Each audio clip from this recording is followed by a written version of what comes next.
Breaking news pertemuan Partai Demokrasi Indonesia Perjuangan dengan Partai Perindo. Kami masih membahasnya bersama dengan Direktur Eksekutif Carta Politika, Yunarto Wijaya, dan Bung Yusuf Lekaseng dari Partai Perindo. Saya kembali ke Bung Yusuf Lekaseng. Bung Yusuf, kalau saya berusaha untuk mendalami peran yang ingin dimainkan oleh Partai Perindo, tentu ada banyak hal, termasuk bagaimana kekuatan infrastruktur yang dimiliki oleh Partai Perindo. Bisa Anda jelaskan lebih lanjut sumbangsih yang sudah disiapkan Partai Perindo dalam pemenangan Ganjar Pranowo ke depan? Pasti kita akan menambah kekuatan Ganjar Pranowo, dan tadi itu yang pertama adalah Ganjar Pranowo dari segi dukungan partai, segmentasinya harus diperluas agar kemudian betul-betul dia inklusif gitu lah, bukan hanya milik PDI Perjuangan saja ya, karena kita tahu juga ceruknya walaupun PDIP partai pemenang pemilu tetap terbatas, belum bisa menang kalau hanya maju sendiri. Yang berikutnya ada tempat-tempat Ganjar belum maksimal, Perindo maksimal di situ, seperti saya contohkan NTB tadi. Tentunya akan kita drive agar Ganjar bisa maksimal di kantong-kantong yang dia belum menjadi pemenang di situ, paling tidak dalam potret survei ya. Yang berikutnya kan Perindo kan kuat betul dengan citra sebagai partai yang sangat mempedulikan kesejahteraan masyarakat, menopang UMKM untuk menjadi soko guru utama ekonomi kita. Saya kira itu harus melekat ke Ganjar, karena lagi-lagi menjadi problem utama termasuk ditemukan oleh Mas Toto dalam surveinya adalah, kalau ditanya rakyat apa masalah mereka, soal kesejahteraan, soal lapangan pekerjaan, soal pengangguran, soal kemiskinan. Nah, menurut saya memang sudah saatnya demokrasi kita ini harus melahirkan, mengkonsolidasikan kesejahteraan pada rakyat. Bukan lagi hanya ribut-ribut, berdebat, omong kosong yang tidak ada manfaatnya bagi pemenuhan perut rakyat gitu ya.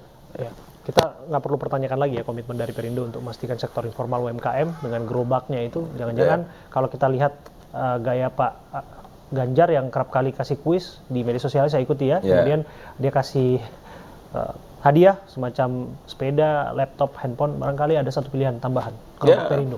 Kalau bisa jawab pertanyaan. Kita tambah gerobak ya. Kasih gerobak. Jadi itu sudah memastikan bahwa itu satu poin antara Perindo dan Ganjar tidak terpisahkan lagi. Itu satu poin penting. Ganjar ini kan tipe pemimpin yang sangat kekinian ya. Betul-betul tahu bagaimana kemampuan dan kuatnya media sosial itu untuk berkomunikasi dengan masyarakat, terutama Gen Z dan milenial. Dan saya kira di antara tiga yang sekarang teratas di survei, saya kira Ganjar yang paling baik dalam memanfaatkan media sosial untuk berkomunikasi dengan masyarakat. Oke, kerja elektoral yang dilakukan partai non-parlemen untuk meningkatkan popularitas mereka adalah untuk memastikan mereka menggait figur yang akan didukung di Pilpres 2024. Apakah Anda melihat dengan dukungan dari Partai Perindo kepada Ganjar Pranowo ini semata-mata nanti akan menambah popularitas dan menguatkan citra Partai Perindo, utamanya untuk kalangan milenial, Mas Toto, atau sebetulnya seperti apa? Iya, bisa terjadi simbiosis mutualisme di situ ya. Kalau kita bicara bagaimana efek ekor jas mungkin didapatkan dari Ganjar kepada Perindo, tadi kita sudah bahas. Ada ceruk Ganjar yang jauh lebih besar dibandingkan kekuatan PDI Perjuangan. Di situ artinya ada market besar yang bisa diambil oleh Perindo.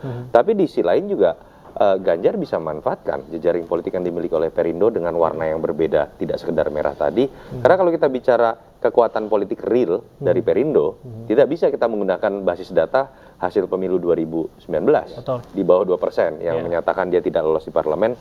Kan harusnya didasarkan pada kondisi real yang bisa dibaca oleh survei, dan rata-rata survei mengatakan minimal di atas 3% saat ini Perindo.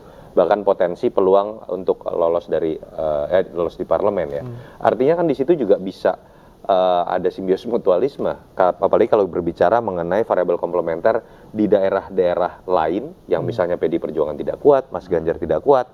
Di situ ada peluang Perindo yang warnanya beragam ini bisa menutupi kelemahan di daerah-daerah dan di segmen-segmen yang memang belum digarap oleh Mas Ganjar, termasuk kalau saya lihat simbiosis mutualisme ini kan ada kekuatan Mas Ganjar dengan karakter yang dekat dengan anak-anak muda.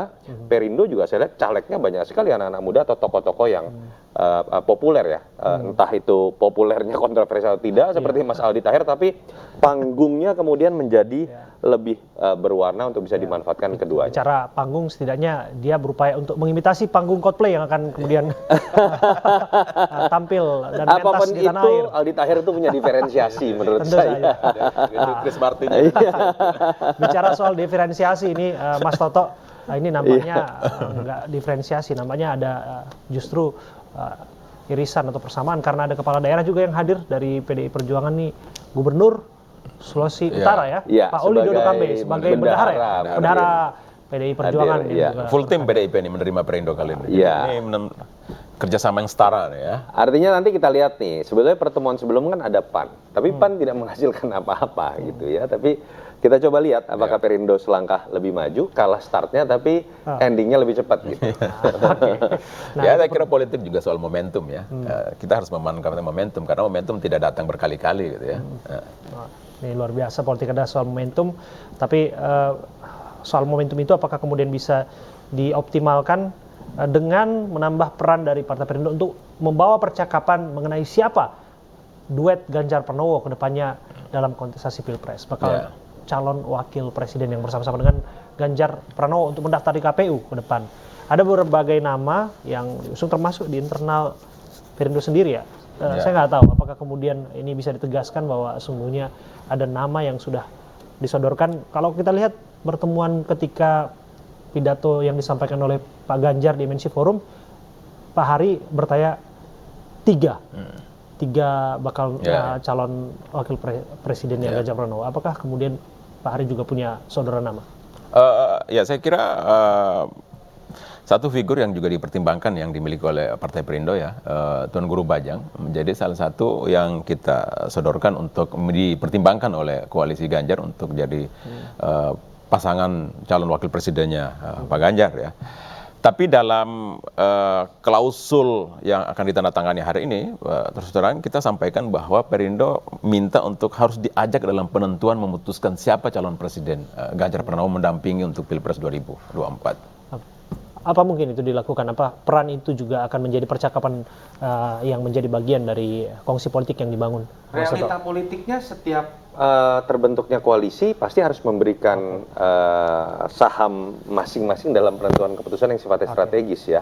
Baik itu bicara mengenai calon wakil presiden atau nanti ketika berbicara menteri. Walaupun semua partai akan membantah tidak ada politik dagang sapi, tapi sudah menjadi sebuah realita politik secara proporsional akan terjadi power sharing. Termasuk apalagi ketika berbicara mengenai sosok cawapres. Kalau kita ingat 2019, peristiwa mengejutkan Pak Mahfud diganti oleh Kiai Ma'ruf di jam-jam terakhir, itu kan juga bukan sebuah keputusan satu pihak saja, tapi kesepakatan tertutup dari partai-partai yang memang bernaung dalam koalisi Pak Jokowi. Dalam politik tidak ada yang tiba-tiba, selalu ada percakapan yang mulainya, tapi percakapan ini kita harus jeda sejenak karena kita harus break. Kami akan kembali dalam pertemuan Perindo dengan PDI Perjuangan dalam Breaking News saat lagi untuk Anda.